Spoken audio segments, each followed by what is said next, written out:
अस्सलाम वालेकुम जी। The next topic of our discussion is the binary fission. Binary fission क्या है? बाइनरी फिजन जो है ये एक रिप्रोडक्शन का मेथड है। दो तरह की रिप्रोडक्शन होती है। एक को हम कहते हैं एसेक्सुअल रिप्रोडक्शन और एक को हम कहते हैं sexual reproduction. Sexual reproduction, sexual reproduction एक ऐसी काइंड ऑफ रिप्रोडक्शन है in which two parents are involved, in which two parents are involved, जिसके अंदर दो पेरेंट्स क्या होते हैं, इन्वॉल्व होते हैं। एक एग प्रोड्यूस करता है, एक स्पर्म प्रोड्यूस करता है, दोनों मिलकर जाइगोट बनाते हैं जिससे बेबी बनता है। So both the parents contribute towards the reproduction, so that is a kind of sexual reproduction. But अगर हम सेक्सुअल रिप्रोडक्शन के इन कंपैरिजन में बात करें ए सेक्सुअल रिप्रोडक्शन की, तो ए सेक्सुअल रिप्रोडक्शन क्या है? It is a type of reproduction in which only a single parent is involved, only a single, only a single parent is involved, in which only a single parent is involve, उसको हम क्या कहते हैं? ए sexual reproduction. यानी एक ही cell जो है वो आगे फर्दर दो में क्या कर जाता है? डिवाइड कर जाता है। सो डॉटर सेल्स तो बनते हैं बट उसमें पेरेंट एक सिंगल जो है वो इन्वॉल्व है। अब अगर हम बात करें बाइनरी फिजन की, सो binary fission is a kind of, binary fission is a kind of A sexual reproduction, A sexual reproduction. Binary fission is a kind of A sexual reproduction, ठीक है, जिसमें एक सिंगल पेरेंट जो है वो involve होता है और वो जो है वो फर्दर कंट्रीब्यूट करता है towards the production of the daughter cells, ठीक है। सो अब अगर हम बात करें, और इसके अंदर जो है वो डिफरेंट हमारे पास जो हैं वो इन्वॉल्व होते हैं हमारे पास स्टेप्स जो हैं। सबसे पहले अगर हम बात करें तो सबसे पहला स्टेप क्या है? Cell enlargement. Cell enlargement, cell enlargement क्या है?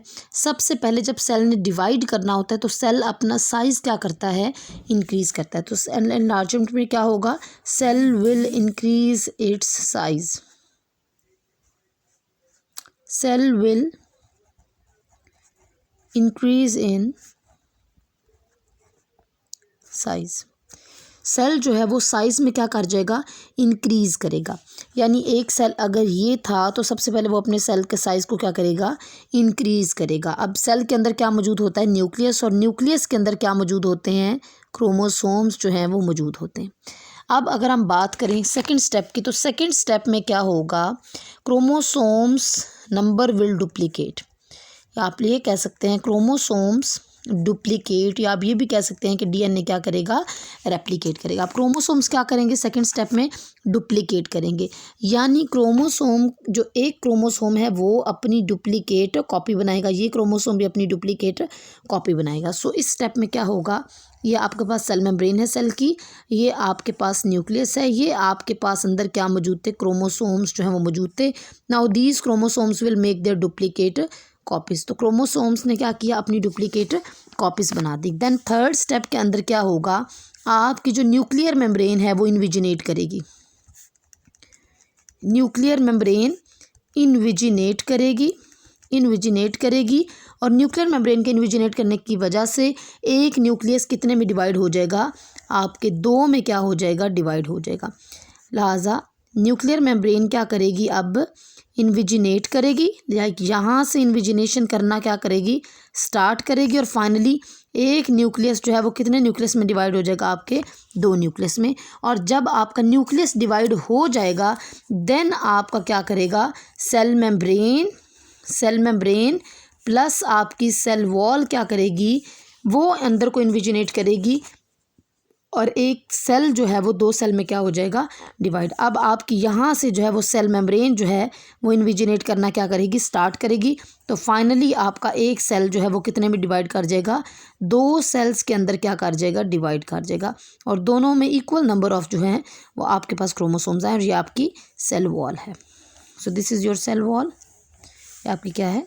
सेल वॉल है। लिहाजा सबसे पहले सेल अपना साइज इंक्रीज करेगा, देन क्रोमोसोम नंबर डुप्लीकेट करेंगे, देन न्यूक्लियर मेम्ब्रेन इन्विजिनेट करके दो में डिवाइड हो जाएगा न्यूक्लियस, और देन सेल मेम्ब्रेन और सेल वॉल इन्विजिनेट करेंगे तो एक सेल में कितने में डिवाइड हो जाएगा, 2 में। So this was all about the binary fission.